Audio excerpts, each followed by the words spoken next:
My earliest memories were always filled with shouting. My father's voice echoed through our small house, making the walls tremble as if they were about to collapse.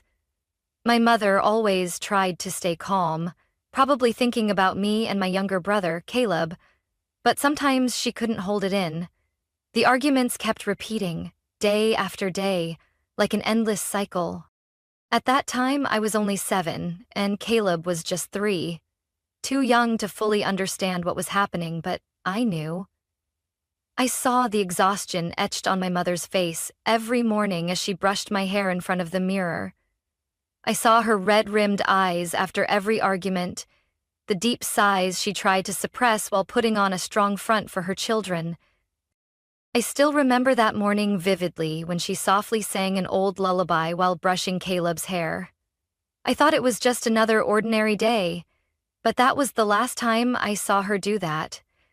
That afternoon, my father's rage exploded louder than ever before. "Lisa, you always argue with me!" His voice roared, making Caleb flinch and burst into tears. "I just want to live my own life, Andrew," my mother fired back, her voice trembling but firm. "You control everything I do, everyone I talk to. I can't live like this anymore." Her final words echoed in the air, leaving behind a heavy silence that suffocated the entire house.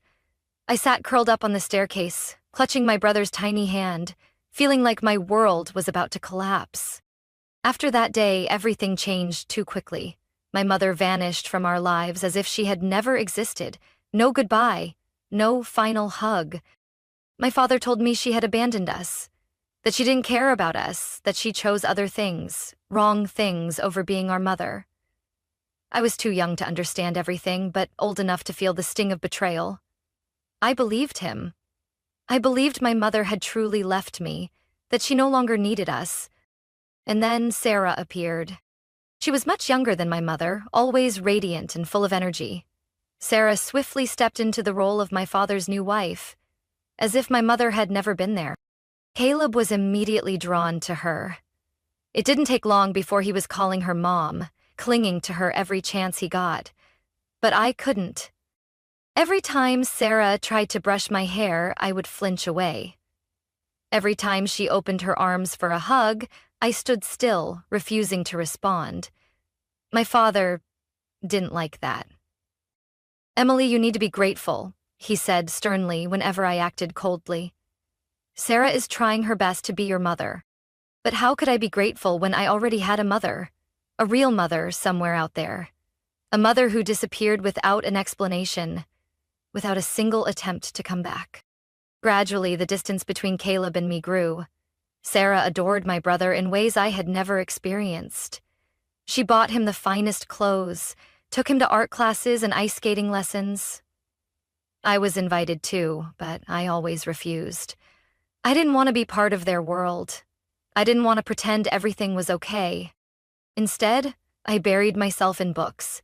I studied relentlessly because I knew education was my only escape from this house. As the years passed, Caleb became more and more attached to Sarah while I remained on the outside, a stranger in my own family. But I had a plan. I would study hard, earn a scholarship, and leave this place for good. My college years flew by at a dizzying pace. I worked tirelessly to ensure I wouldn't rely on anyone, juggling part-time jobs to support myself. Meanwhile, Caleb lived in the world Sarah had designed for him, a world of lavish parties, expensive clothes, and a carefree lifestyle. Finally, when I turned 18, I made it. I stood at the door of my college dorm, feeling, for the first time in my life, that I could truly breathe. This tiny room was mine. No father watching over my shoulder, no Sarah hovering nearby, no Caleb's curious eyes silently judging my refusal to integrate into their family. I was free. But even though I was far away, I still tried to keep in touch with Caleb. I couldn't abandon my brother, even though an invisible wall had already formed between us. One that neither of us knew how to break. And I never imagined that years later, this fragile connection would become the root of the greatest turmoil in my life. I still remember the first time I asked Caleb about his future plans. "What college are you applying to?" I asked during a short visit home. Caleb barely looked up from his phone, shrugging as if it didn't matter. "I'm not going to college," he said, his tone disturbingly casual. I froze. "Not going? But you always said you wanted to study design." "I don't need to anymore." Caleb chuckled, as if I had said something ridiculous. "Sarah introduced me to Rachel. You remember Rachel, right?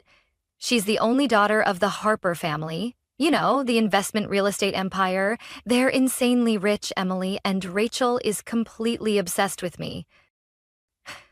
I didn't know what shocked me more, Caleb completely giving up on his dreams or the way he talked about his life as if it were just part of a predetermined plan.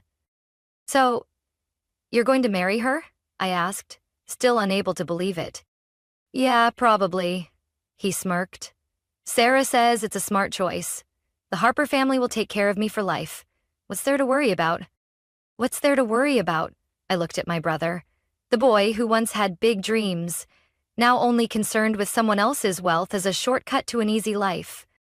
"So, you don't want a career of your own? You don't want to build something for yourself?" "Not everyone is like you, Emily."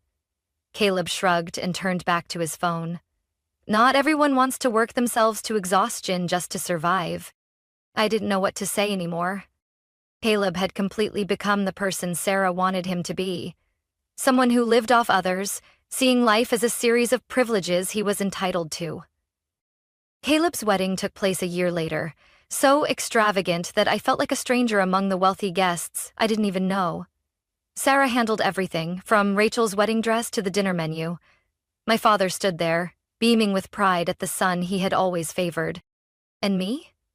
I was just an outsider in my own family. In the months that followed, I focused on my own life. I landed a remote accounting job with a decent salary, enough to rent a small apartment in the city. I thought I could finally build a life without my family's interference. But Caleb had other ideas. At first, he dropped by occasionally, always bringing stories of his glamorous new life. But soon, those visits started including something else. One day, Caleb showed up at my door with a baby carrier and a large bag. "Emily, can you watch Matthew for a bit? Rachel has a charity gala tonight and I have an important meeting." I blinked at the tiny baby, barely a year old, sleeping soundly in the carrier. "Caleb, you couldn't give me a heads up?" "It's just this once," he said, setting the carrier down and leaving before I could protest.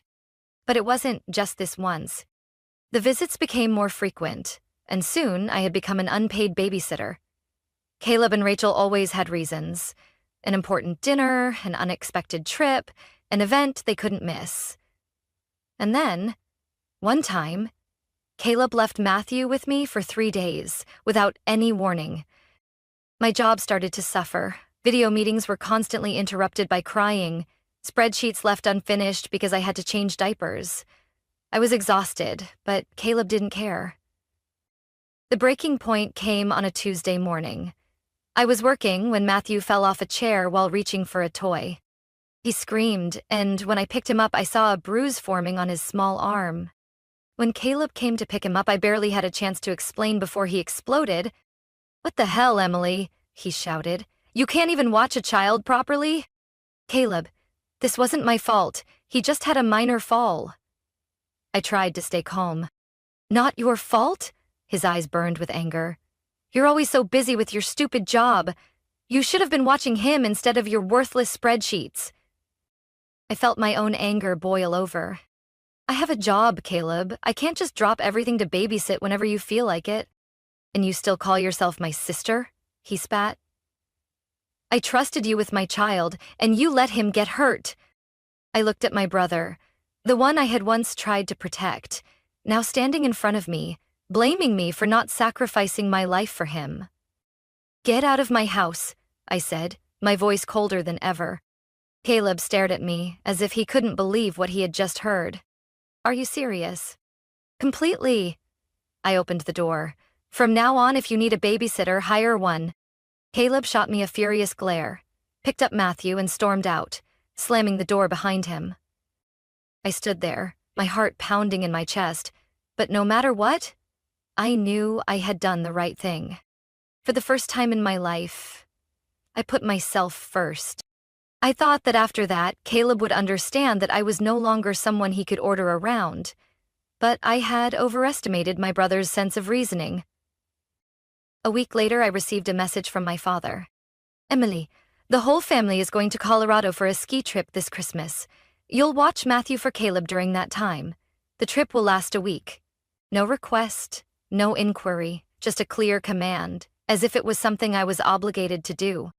I put my phone down, took a deep breath, and replied, I already have plans to go on vacation with my friends. I can't watch Matthew.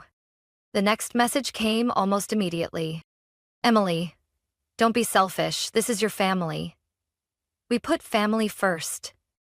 I scoffed. If family is so important, then why didn't anyone ask if I was available before making this decision for me? No response for hours. I thought that was the end of it. But by the evening, Caleb called.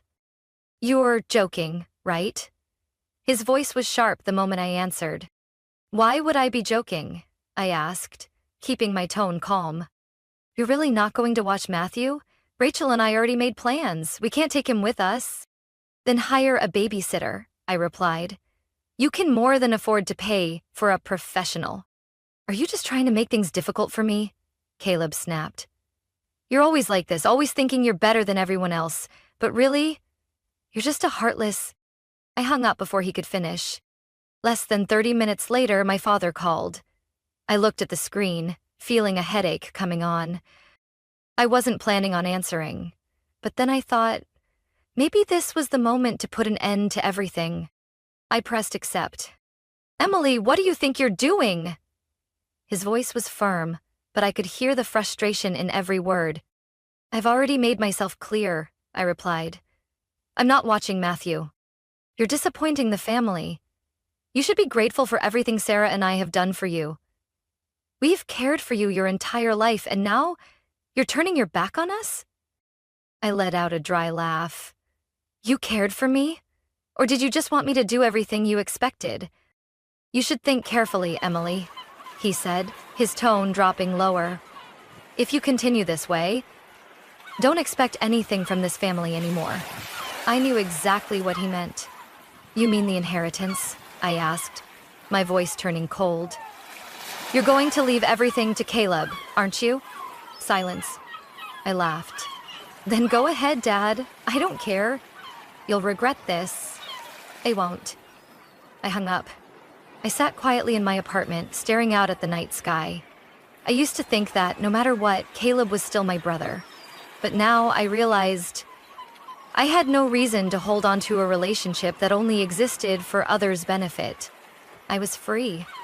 3 days later, I left the city with my friends, heading to a mountain resort. For the first time in years, I felt like I could truly enjoy life without looking back. And then, the message came.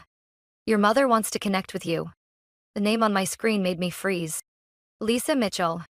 I stared at the notification for a long time, my heart pounding. I hadn't thought about my mother in years. Or rather, I had forced myself not to think about her. I had convinced myself that she no longer existed in my life. But now, she was reaching out. Finally, I tap on the message. Emily, I saw your father's post. I know this may be a shock, but I truly want to talk to you. I've been waiting for this opportunity for so long. If you're willing, please meet me. I didn't know how to respond. I had grown up believing that my mother didn't care about me, that she left without ever looking back. But now, I wasn't so sure anymore. I texted back, we can meet. I chose a quiet cafe to meet her. As soon as I walked in, I recognized her instantly. Still the same eyes, still the same petite frame. When she saw me, tears shimmered in her eyes. Emily, she said, her voice trembling. I sat down across from her. I want to know the truth, I said. She nodded. And then she told me everything. My father had done everything in his power to keep her away from us. He sent her pictures of Caleb and me with Sarah, telling her that we had a new family and didn't need her anymore. He even made up stories, claiming that Caleb and I didn't want to see her. But the worst part? My mother had never actually abandoned us. "All the money I sent you since you turned 18, you never received it?" she asked. I shook my head. My father had lied. He kept every penny she had sent me and never told me about it. I felt like I had been deceived my entire life. That night, I made a post on social media. For years, I believed my mother abandoned me. But today, I learned the truth. My father kept her out of my life. He lied to me, kept the money she sent for me, and made me believe she didn't love me. The post exploded. Friends, relatives, even people who had once known my family shared it. I received a message from my father. "Emily, you don't understand what's happening. Let me explain." I didn't read it. I blocked his number. Then I blocked Caleb. I didn't know anything anymore. I had found my mother, and for the first time in years, I didn't feel alone. I moved into a small apartment not far from my mother's home, a quiet place where I could finally start over. After years of feeling controlled and used, I could finally breathe freely without looking back. In the peaceful evenings, I often visited my mother, helping her prepare dinner or simply sitting by her side, listening to stories about my childhood that I had never known. Each time, I felt a little lighter, as if I were slowly piecing together the memories that had been stolen from me for so many years. One day, while sorting through a few boxes left from my move, my mother suddenly asked, "Do you think you'll ever reach out to Caleb again?" I set my book down and looked at her for a long moment. "I don't know," I sighed. "Maybe one day, if he learns to think for himself. But I'm not holding my breath." She didn't say anything else, just nodded gently. She understood. She knew how much Caleb had been influenced by my father and Sarah, and perhaps, just as I had once been manipulated by their lies, my brother needed to realize the truth for himself. But I no longer wanted to wait or hope for something that even he didn't want to change. Now I had a new life, a life I had chosen for myself. And more importantly, I had found my real family. A family not built on obligation or control, but on love, respect, and truth. Life doesn't always give us a perfect family, but we always have the right to choose the people who truly deserve to be called family. Emily spent her childhood seeking approval from those who only wanted to control her, but in the end, she realized that true family isn't defined by blood. It's defined by honesty and genuine care. Sometimes, in life, we have to walk away from toxic relationships to truly find ourselves, and when we are strong enough to do that, true freedom begins. What do you think about Emily's story? If you were in her position, what would you do? Share your thoughts in the comments. Don't forget to follow the channel for more thought-provoking stories about family, life, and the choices that shape us.